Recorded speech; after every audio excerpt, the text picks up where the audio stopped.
Alhamdulillah, wassalatu wassalamu ala rasulillah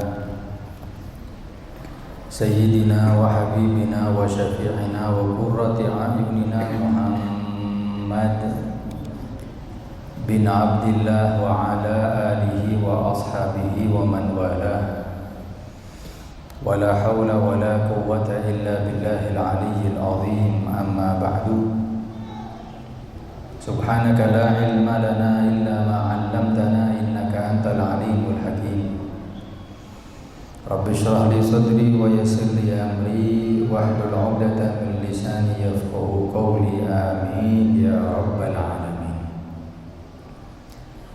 Alhamdulillah, puji syukur kita haturkan kehadirat Allah Subhanahu wa taala di waktu yang dimuliakan oleh Allah Subhanahu wa taala, waktu antara maghrib dan isya, waktu di mana Allah Subhanahu wa taala akan mengistijabahi semua doa,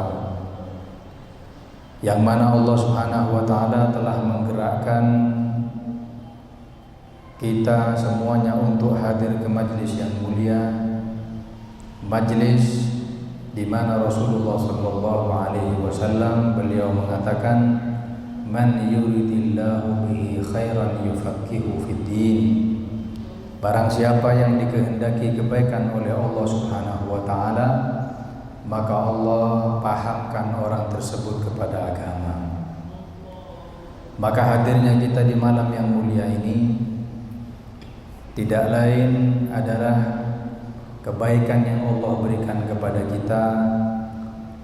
Mudah-mudahan kebaikan yang diberikan bermanfaat kepada kita di dunia, di barzakh, hingga kelak di hari kiamat. Amin ya rabbal alamin.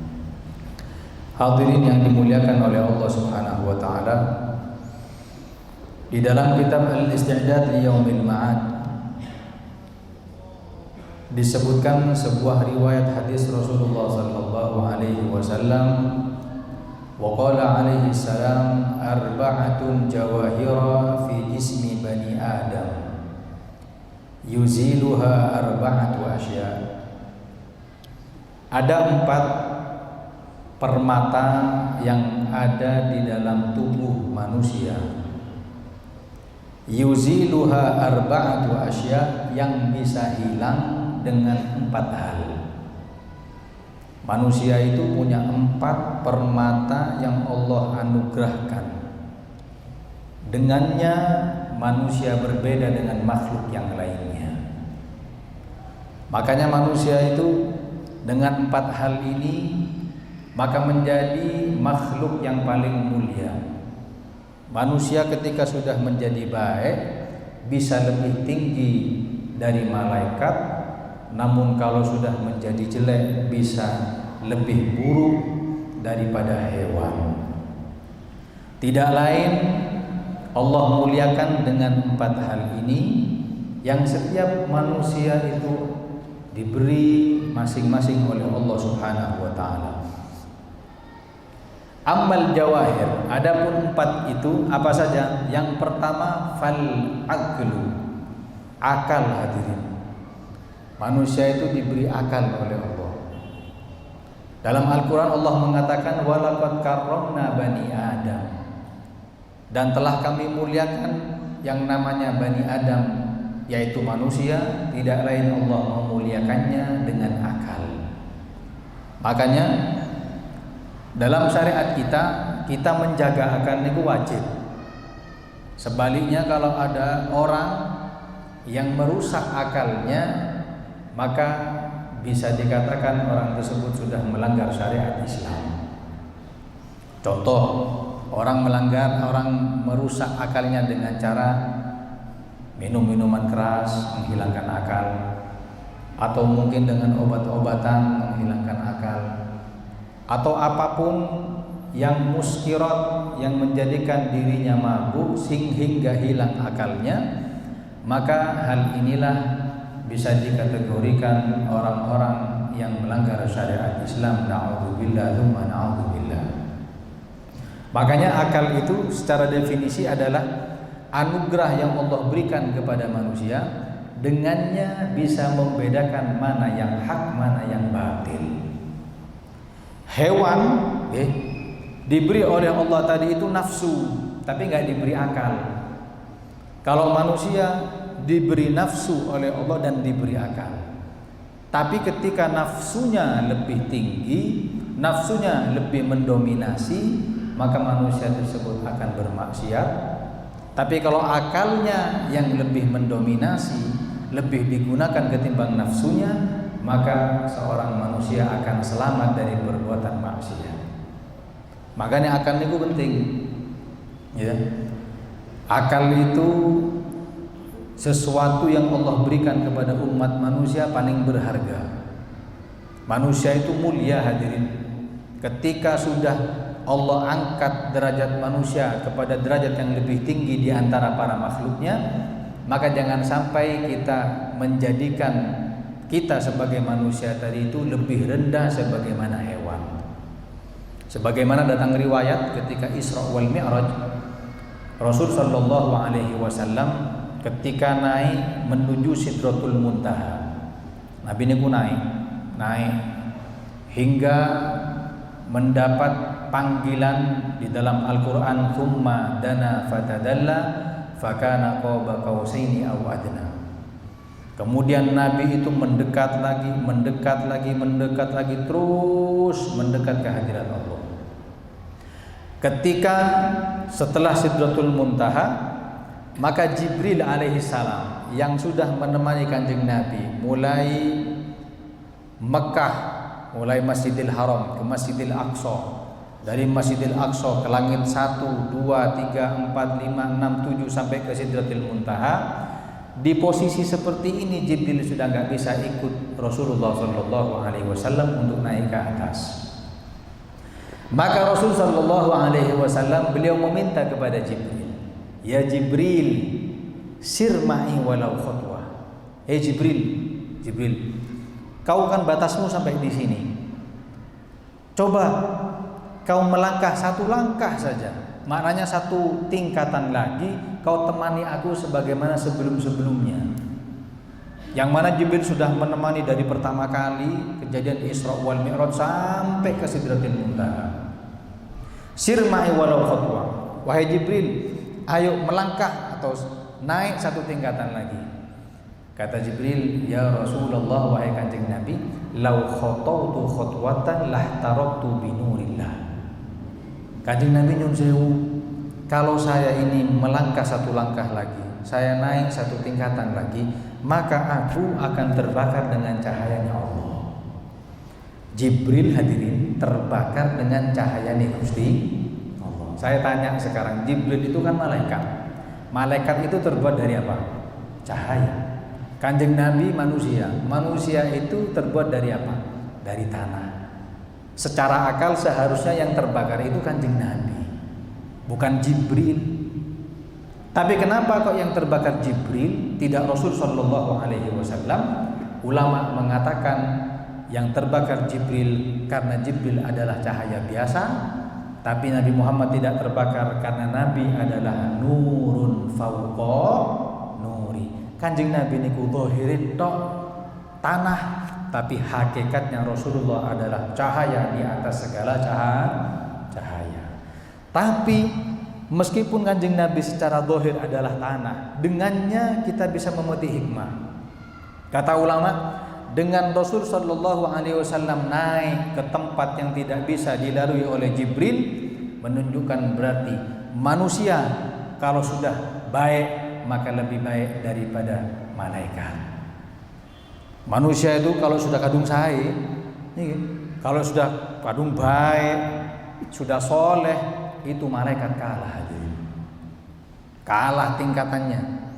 Terbukti dari kejadian Rasulullah Sallallahu Alaihi Wasallam. Nah, makanya kita sudah diangkat yang namanya derajat kita, ya, menuju derajat yang paling tinggi, maka jangan sampai kita menjadikan derajat kita menjadi rendah kembali, dengannya manusia menjadi terhina. Na'udzubillah. Maka dari itu yang pertama al-aqlu, akal, dijaga akal itu, ya. Dan akal itu cara menjaganya bukan kita jaga secara zahir, tapi gunakan akal tadi itu untuk mengetahui bagaimana tanda kebesaran Allah. Caranya tahu tanda kebesaran Allah, kita taklim, hadir ke pengajian semacam ini. Kalau panjenengan hadir ke pengajian semacam ini, berarti panjenengan sekarang mensyukuri nikmat yang paling besar, yaitu akal. Lah, pengajian seperti ini nggak hadirin, ya?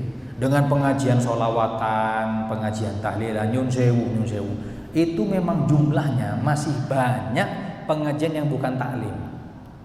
Sholawatan, tahlilan, istighosahan, napa malih, anggap arisanan, ya, itu masih kalah lebih banyak yang seperti ini ketimbang pengajian ilmu.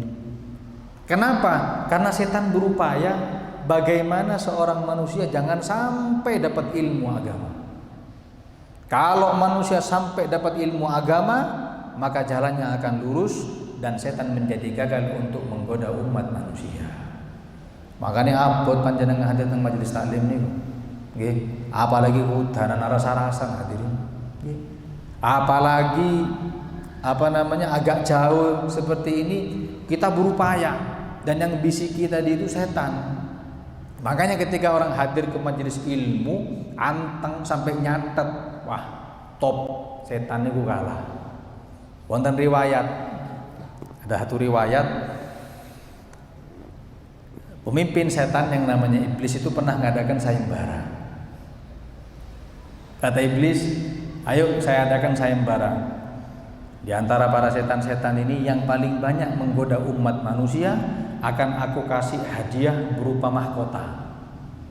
Oke, saya kasih waktu sekitar 3 bulan, menyebar ke seluruh kota, ke seluruh negeri, goda umat manusia, yang paling banyak hasilnya akan aku kasih mahkota yang paling besar. Ampun, semuanya menyebar. Ada yang ke Cina, ada ke Jerman, ya, Ranang Batu, macam-macam. Ya. Sampai akhirnya setelah 3 bulan, ketika sudah waktu diputuskan siapa yang paling menang, maka iblis tadi tanya, ayo sekarang laporan, siapa di antara kalian yang paling banyak menyesatkan umat manusia? Satu ngelapor, saya lapor, monggo. Saya kerjaane menghasut pemimpin dengan pemimpin. Lah kan cuma pemimpin, satu dihasut, terus mari cuma 2. Tunggu dulu. Kalau pemimpin sudah tukaran dengan pemimpin yang satunya, maka yang menjadi korban adalah rakyat. Dan berapa banyak rakyat tadi itu yang terprovokasi dengannya perang. Akhirnya perang saudara. Kalau sudah perang saudara, maka rakyat sipil yang menjadi korban saat itu. Waduh, geleng-geleng iblis aja. Winter modelnya.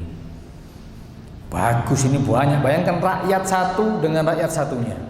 Ya, memimpin satu negara dengan negara satunya, bisa perang dan itu tahunan, bisa menghabiskan semua yang dimiliki oleh negara tersebut. Ketika sudah dapat laporan yang pertama, iblis sudah mau memutuskan ini yang menang, ada lagi setan yang angkat tangan. Pulang, saya laporan, monggo. Kata dia, kalau saya lebih banyak daripada yang pertama. Kata iblis, apa kerjaanmu? Kata setan yang kedua, kalau saya kerjaannya menghasut suami istri agar cerai, yang suami difitnah agar tidak suka kepada si istri, yang istri dihina untuk tidak suka kepada suami. Kata iblis, caranya apa? Oh gampang. Caranya itu hanya saya mengingatkan kepada si suami tentang kejelekan istri, kebaikannya aku tutupi. Istri juga begitu. Saya ingatkan kejelekan suami, kejelekan istri, agar yang terlihat hanya kejelekannya, tidak lagi kebaikannya. Kata iblis, berarti kan cuman yang digoda cuma 2 orang. Lah tunggu dulu. Kalau sudah sepasang suami istri sudah pecah rumah tangga, maka yang menjadi korban adalah anak. Yang menjadi korban itu nggak anak. Maka terjadilah anak broken home, anak gak sholat, anak minum-minuman, anak trek-trekan. Nah terus kata si iblis, apakah kau mengungguli yang pertama? Nggih. Kok bisa? Iblis, kalau yang pertama itu satu rakyat dengan rakyat yang lainnya perang selesai mati, generasi selanjutnya ada. Kalau saya tidak, saya merusak generasi umat. Coro kasar lek pohon niku, kalau ngerusak sakar-akare. Waduh, pinter ya. Pikirin, pinter sampai segitu. Pikirannya itu sampai bukan cuma merusak yang ada sekarang dirusak. Tapi kalau anak muda, anak itu kan aset, hadirin ya. Ketika rusak generasi umat dia rusak. Bagus kata iblis. Pinter kok. Tekan ndi kok? Malang, Pak. Malang berarti. Akhirnya ketika mau diputuskan yang kedua yang menang, ngacung lagi. Iblis, saya laporan. Oke. Saya menghasut manusia agar mencuri. Oh, biasa. Ada lagi yang mau laporan, ngacung. Kulo, kau menghasut apa? Aku menghasut biasa orang tadi itu ngerampok, biasa. Terus ada lagi, saya biasa orang menggoda agar pacaran, biasa. Akhirnya mari semua satu persatu setan laporan, maka iblis waktunya untuk memutuskan siapa yang menang, siapa yang banyak di antara yang menyesatkan umat saat itu.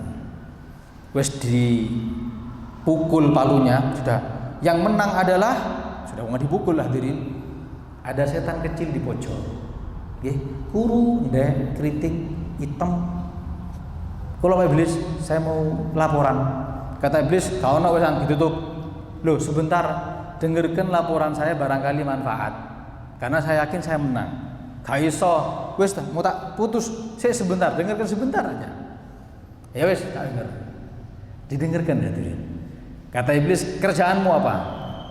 Lah kalau iblis, operasi kerja saya cuma antara maghrib dan isya, gak lebih. Akeh nganggur ya aku. Nek kerjanya mari maghrib sampai isya mari. Terus kerjaanmu apa? Kerjaanku hanya menghasut umat agar tidak masuk ke majelis taklim. Kalau ada orang mau berangkat ke majelis taklim, tak gandoli, cek abot. Terus tak bisiki, kau apa nang pengajian. Sing nyampe no tegas, tegang, turu kan podo wae, turu di omah. Buat apa? Udan-udan Pak, delok TV lebih enak. Terus akhirnya gagal. Ketika orang itu gagal ke pengajian, dia tidak dapat yang namanya ilmu agama. Ketika sudah namanya ilmu agama gak dia dapat, maka kejahilan yang dia punya, maka jahil inilah penyebab semuanya itu maksiat. Kata iblis, biasa. Loh, tunggu dulu. Jenengan ningali coba, mulai dari laporan pertama sampai yang terakhir. Yang pertama menghasut rakyat dengan rakyat, pemimpin dengan pemimpin. Ini kok mergo napa sih? Mergo gak punya ilmu agama. Gara-gara saya yang kerja itu. Kemudian itu akibatnya. Terus yang kedua, suami istri tukaran, yang diingatkan adalah kejelekannya sampai cerai. Itu gara-gara siapa? Gara-gara gak punya ilmu agama. Kerjaku itu. Ganggu iblis, mulai ganggu.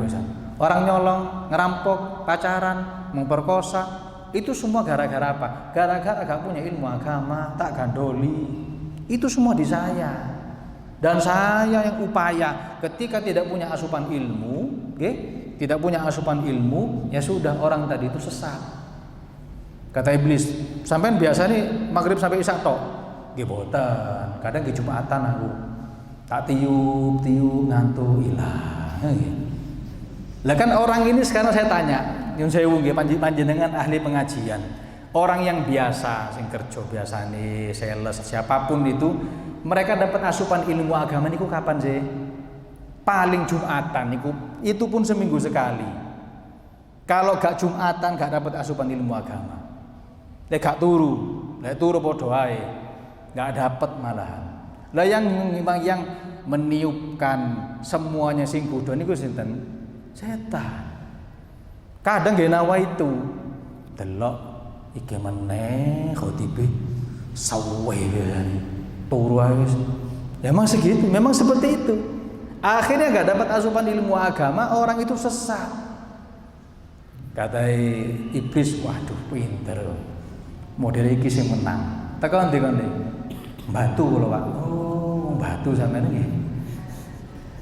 Lah, orang itu bisa mulia ketika mempergunakan akalnya dengan cara mencari ilmu agama.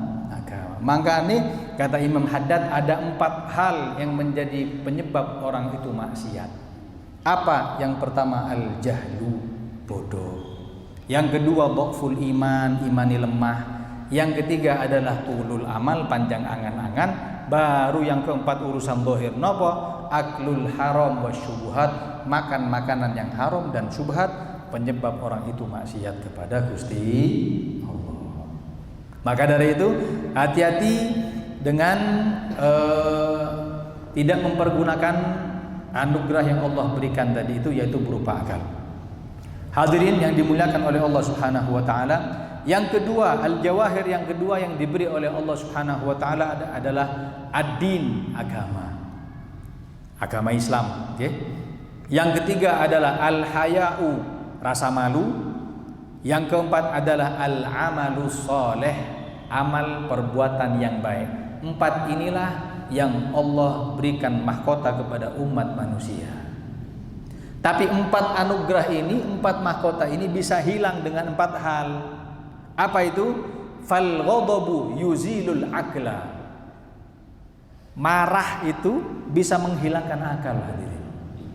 Maknanya marah di sini bukan marah karena agama Islam. Marah karena urusan pribadi, marah karena urusan duniawi, dengannya akal sudah bukan menjadi barometer orang tadi itu berbuah. Makanya hati-hati dengan marah. Seorang datang kepada Kanjeng Nabi, "Gal ya Rasulullah ausini." Kanjeng Nabi nasihati saya. Nabi mengatakan la taghdab, ojo ngamuan. "Gal ya Rasulullah tambahi." Nabi mengatakan ojo ngamuan. 3 kali Kanjeng Nabi, saya minta yang lain. Boten, ojo ngamuan. Jangan marah. Ketika marah akalmu hilang.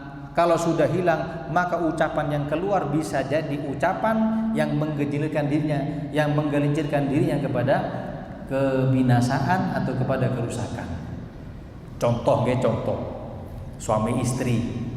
Kalau sudah tukaran, sudah di luar akal, maka suami tadi tidak segan-segannya mengucapkan kalimat talak, kalimat cerai yang kadang berbahaya.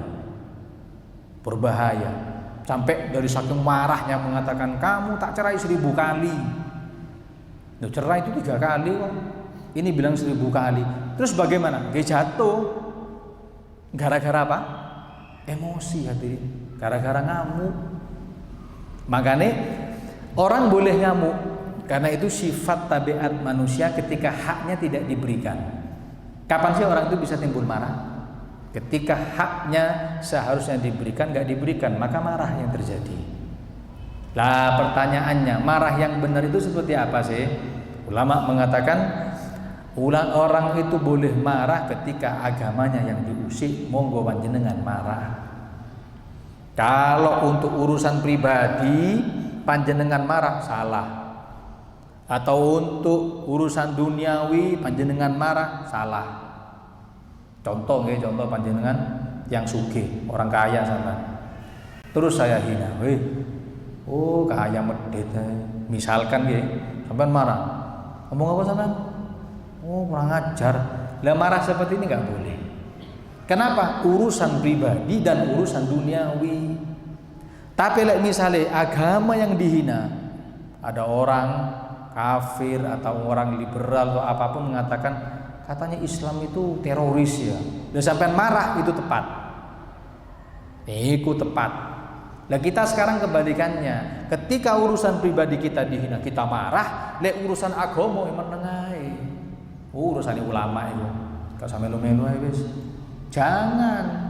Makanya kata Rasul sallallahu alaihi wasallam, akan datang satu saat la yabqal islamu illa ismuh. Tidak akan datang satu zaman kecuali Islam hanya menjadi gambar saja. Tapi ruhnya nggak ada, sudah. Orang cemburu dengan agama tidak ada, sudah hadirin. Agama sendiri-sendiri. Ya. Tapi kalau pribadi yang dihina ngamuk. Ada satu sahabat, ini mungkin jadi barometer kepada kita. Lek misale kejadian kepada kula kalih jenengan, niku kira-kira marah napa mboten? Coba dipikir.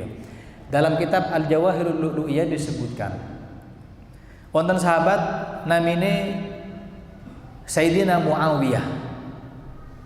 Sayyidina Muawiyah itu sahabat Kanjeng Nabi yang memegang khalifah setelah Sayyidina Hasan. Niku tahu dicaci oleh orang-orang masyarakat sekitar dengan ucapan begini, nyun sewu nggih, nyun sewu. Hei, wahai Muawiyah, wahai putra dari seorang ibu sing bokonge gede. Bayangno. Wahai manusia yang terlahir dari perempuan yang pantatnya besar. Ngamuk. Ya kula kalian jenengan lagi ngamuk, Pak. Ngamuk. Niki mboten. Beliau mengatakan fatabassama. Beliau senyum dan mengatakan, justru karena itulah ayah saya suka kepada ibu saya. Justru karena postur seperti itu, ayah saya suka kepada ibu, makanya nikah. Bayangkan ketika bukan lagi dirinya, ibunya yang dicaci, bisa ngempet betul. Kenapa? Karena dia tahu ketika sudah marah, yang hilang adalah permata, yaitu akal. Tapi ketika yang namanya agama, kayak Kanjeng Nabi, ya, Nabi itu dihina, urusan pribadi, dikatakan penyihir, dikatakan kahin dukun, dikatakan apalagi, semua label yang kurang baik diberikan kepada Kanjeng Nabi. Apakah Nabi marah? Boten. Gak marah Nabi. Tapi ketika agama yang diusik, waduh, ya, ketika agama yang dicaci, Nabi ngamuk. Nabi ini nate hadirin.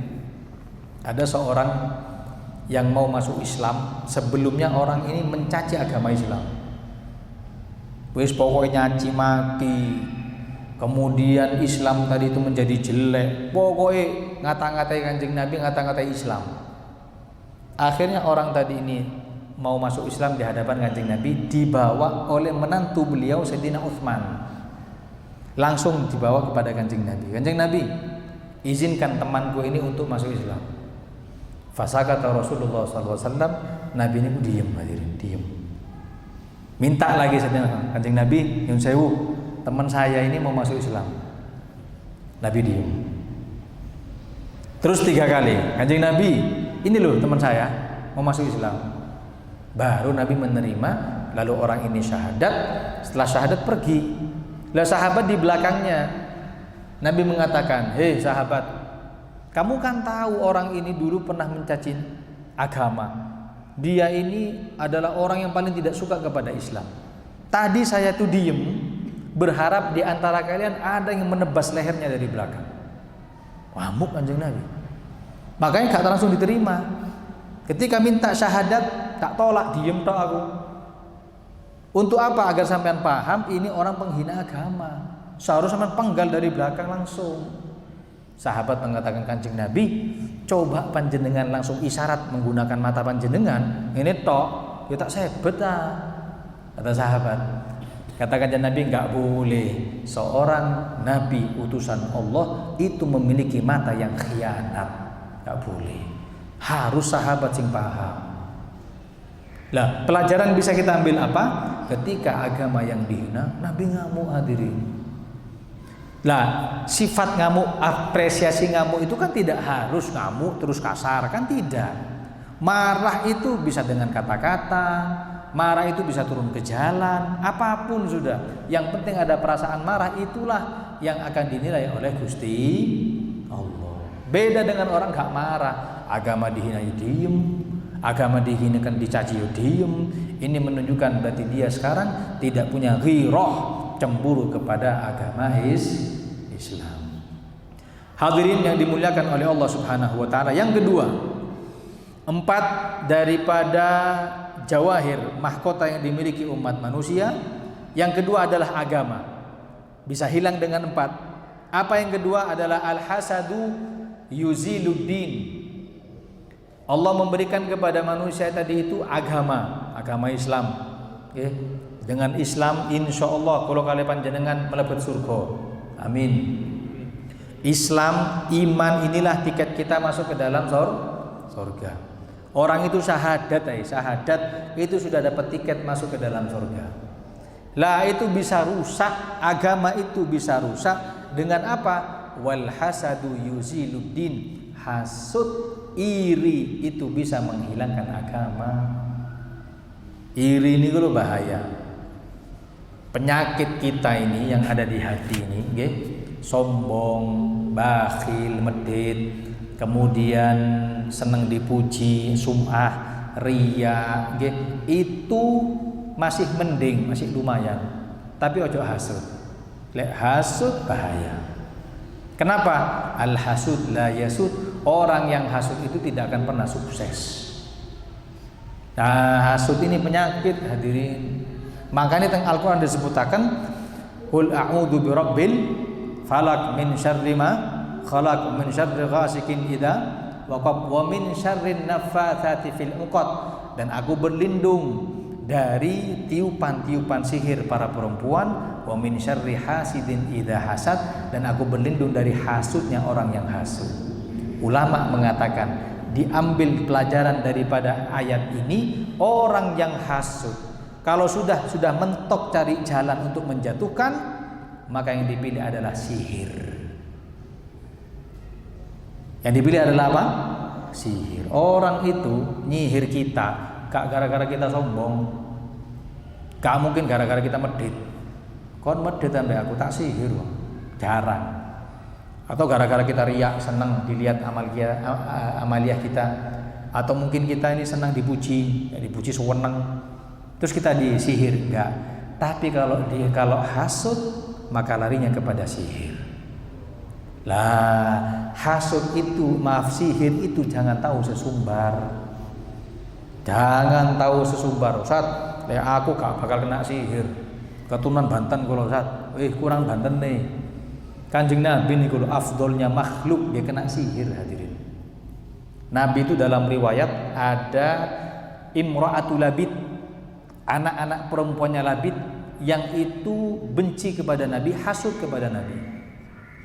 Maka diambillah yang namanya boneka, diikat 11. Ikat 11 untuk apa? Untuk menjadikan Nabi itu gak dakwah lagi, sudah diem meneng tok kena sihir. Terus diambil boneka tadi itu, dicemplung dibuang ke sumur yang dikenal dengan nama Bi'ir Darwan. Bi'ir Darwan. Bi'ir itu sumur, namanya sumur Darwan. Tidak ada sahabat yang tahu. Diem Kanjeng Nabi. Ayo, kurang wiritan opo Kanjeng Nabi? Dalam riwayat Nabi itu misalnya tilam, bukan sakit tilam Kanjeng Nabi. Nabi itu kalau tidur gak bisa tidur. Kenapa? Zikir kepada Allah. Mata mulia beliau terpejam, tapi hati gak tahu, lalai kepada Allah. Yang non-stop, ibarat ces-cesan itu nyambung kepada Gusti Allah 24 jam non-stop, masih kena sihir. Apalagi model kula kalian jenengan. Maka dari itu turun malaikat Jibril mengambil daripada sumur Darwan tadi itu, lalu dibacakan Al-Falaq An-Nas. Qul a'udzu birabbil falaq, kebuka 1. Min syarri ma khalaq, kebuka 2. Min syarri ghasikin idza waqab, kebuka 3 sampai minal jinnati wan nas, kebuka semuanya, maka sembuh Rasulullah sallallahu alaihi wasallam. Lah bisa amaliyah kita tadi itu agar kita bentengi diri kita daripada perbuatan orang-orang yang hasud kepada kita dengan sihirnya, kita baca kulhu, kita baca Al-Falaq An-Nas. Makanya hati-hati kepada hasud. Orang hasud itu orangnya gak ketok, orang gak ketemuan, tapi penyakitnya bahaya. Ya, kadang sing hasud ngomong aku gak hasud. Langgih. Aku gak hasud, lah apa aku hasud? Nah, hati-hati yang begini, kadang ini yang hasud. Dan sihir ini ketika kena kepada seseorang, ketika luput dari seseorang bisa kena kepada sebelahnya. Yun sewu, sekitar 2-3 hari kemarin ada orang cekcok, masih family dengan saya di Madura itu, cekcok dengan masalah takmir masjid. Bangun masjid, bangun urunan sak keluargaan, terus satu itu dinobatkan menjadi ketua takmir, sing satu nih hasut gak mau. Ngomong gini, sing mati itu aku, bukan dia. Tapi tetap orang-orang milih orang ini karena amanat. Lah sudah jelas hadirin. Orang ini menyihir orang ini, ketua takmir itu. Ketika ketua takmir itu anggapan luput, yang kena adalah istrinya. Lah istrinya yang kena punya penyakit yang dokter aja nggak tahu angkat tangan. Jadi jantung itu ada selaputnya. Dokter bilang ini gara-gara banyak makan micin penyedap makanan nih dulu. Ditanyakan kepada yang sakit, Bu, sampai ini kalau masak banyak micinnya apa enggak? Dia bilang saya mulai nikah dengan suami saya masak gak tahu pakai micin. Makanya saya paling anti dengan micin. Loh ini selaput di jantung ini, kalau dokter bilang data penyebab itu. Terus tambah parah. Lah mulai keluar dari sininya paku, keluar dari sininya mur. Dari mana mur? Ditanam gitu, susu ngoten. Buat apa? Di pahanya paku payung. Dari mana ini semua? Nyihir suami ini mboten kena kepada istrinya. Kita tidak bahas sihirnya, bahas apanya? Hasut ini dulu. Hati-hati kepada orang yang hasut. Lah hasut ini tergantung tingkatane. Tahu dari mana tingkatannya? Sebesar nikmat yang Anda terima, sebesar orang itu pula hasut kepada panjenengan. Kita dapat rezeki banyak, hati-hati. Nikmat yang Allah berikan kepada panjenengan sebesar itu, akan banyak orang yang hasut kepada panjenengan. Likulli dzi ni'matin mahsud. Orang yang punya nikmat pasti ada orang yang hasut di situ. Makanya hati-hati. Ini yang kedua, wal hasadu yuziluddin. Hasud itu bisa menghilangkan agama. Hadirin yang dimuliakan oleh Allah Subhanahu wa taala. Yang ketiga, wat tama'u yuzilul haya. Tamak itu menghilangkan daripada sifat malu manusia. Tamak adalah sifat yang tidak merasa puas terhadap duniawi. Tamak adalah sifat yang tidak merasa puas terhadap apa yang dimiliki. Ini tamak. Makanya Nabi mengajarkan kepada kita sifat zuhud. Apa zuhud? Zuhud niku ngalah urusan duniawi. Kebalikan zuhud napa? Nggih tamak niki wau. Orang kalau gak tamak berarti zuhud, orang kalau gak zuhud berarti tamak. Kata Nabi, izhad fid dunya yuhibbukallah, wazhad fima 'indan nas yuhibbukan nas. Zuhudlah kalian dari apa yang diberi oleh Allah, Allah akan cinta kepada kalian. Dan zuhudlah kalian dengan apa yang dimiliki oleh umat manusia, manusia akan cinta kepada kalian. Lah zuhud ini penting, Zuhud ini bukan berarti tidak mau kepada duniawi, tidak. Kayak duit nolak, mboten pun, tidak begitu.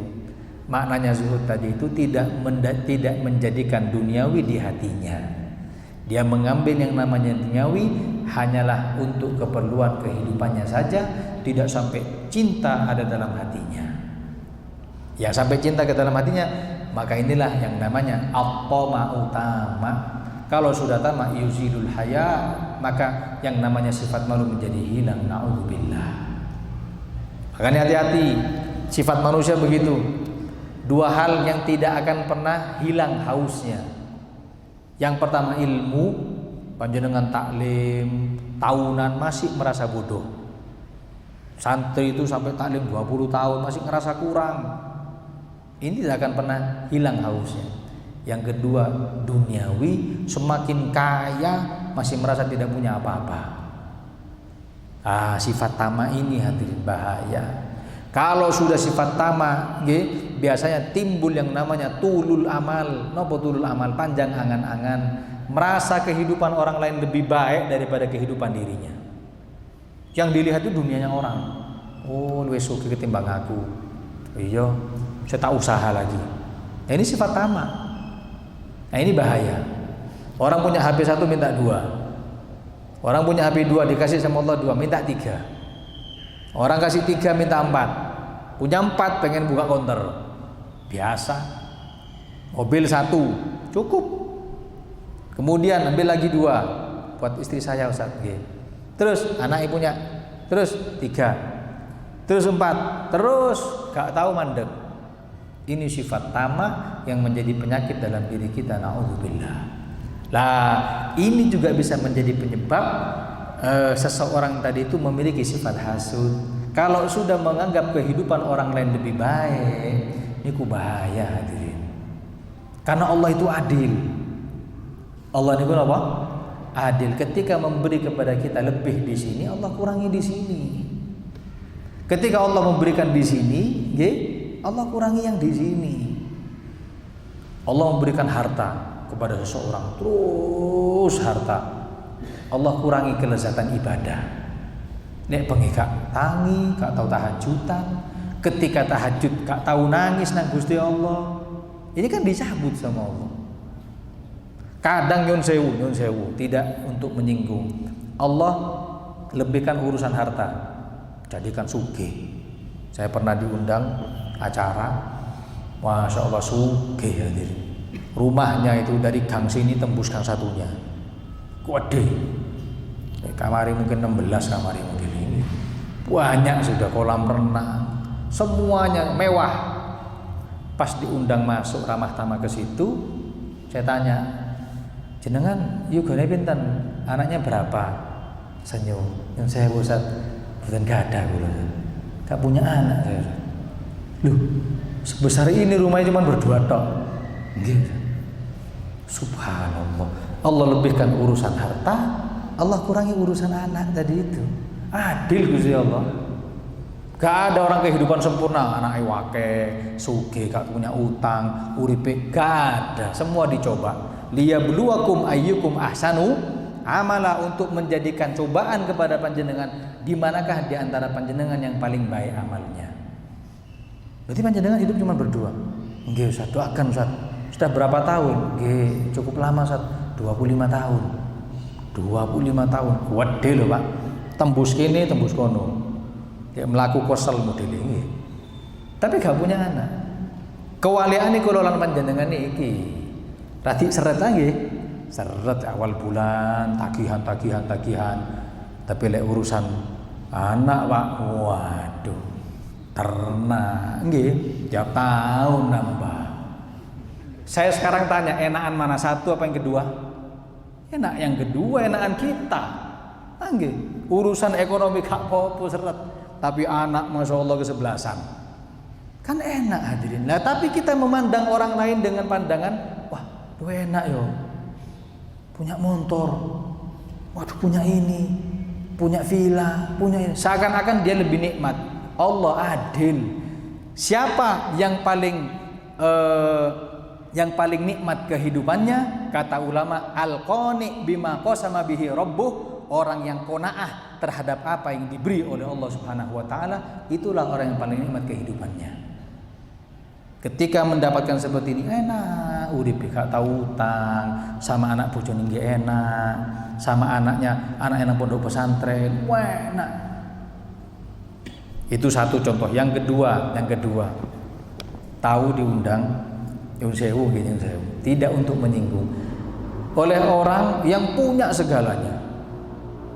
Villa punya, tanah punya, toko punya, kontrakan punya, kos-kosan, semua duniawi punya.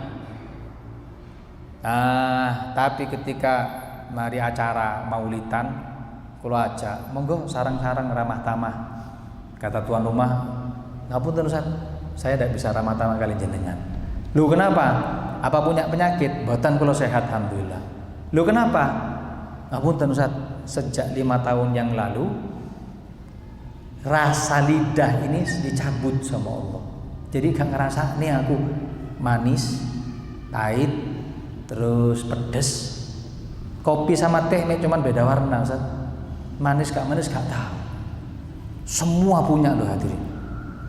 Waduh, aku langsung alhamdulillah. Ya kula semua masuk hadirin. Bayang ke semuanya. Waduh, yang namanya ramah tamah semuanya ada. Mulai seafood ada, kambing, masakan Arab semuanya ada. Tapi gak bisa bedakan mana yang enak, mana yang tidak. Dicabut rasa dari Allah. Gelem sampean ayo. Kayak gitu. Kopi, teh podo wae, susu podo wae. Rasane hambar. Lah ini kadang kita tidak bersyukur atas apa yang sudah nikmat yang besar diberi oleh Allah, yang kadang kita melihat sesuatu yang baru datang. Kita diberi kenikmatan berumah tangga, gak tukaran mbek bojo, anak nggih sehat, bisa melihat, pokoknya enak. Penghasilan gak masuk, toko gara-gara hujan niku sepi. Ngomong nang tanggane, ya apa toko? Sepi, kan rezeki aku. Lho sampean sehat gak rezeki ya? Sampai nikmat dengan anak cucu itu gak bukan rezeki dipikir. Allah terus ngasih rezeki itu tanpa kita sadari, tanpa kita syukuri. Dipikir harus datang tiap hari. Nek wonge duit 500, 1 juta, ndak begitu rezeki itu. Ya, kadang rezeki itu berupa orang diselamatkan dari bala, dia rezeki hadirin. Rezeki itu kayak yang kemarin ya. Yang Sriwijaya yang kecelakaan itu ada 2 orang yang dilarang untuk naik gara-gara gak punya antigen. Nyesel nangis, gak bisa pulang. Ketika sudah tahu kecelakaan juga nangis, kenapa? Nangis seneng, untung selamat. Apa bukan rezeki itu? Rezeki. Nah, cuma kita kadang mensyukuri. Makanya sunnah daripada mensyukuri nikmat tadi itu untuk kita ngulangi sebelum kita istirahat. Hadirin yang dimuliakan oleh Allah Subhanahu wa taala.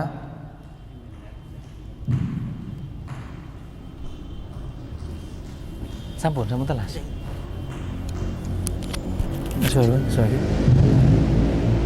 Hadirin yang dimuliakan oleh Allah Subhanahu wa taala. Yang terakhir. Jawahir fi jismi bani Adam yuziluha arba'atu asya.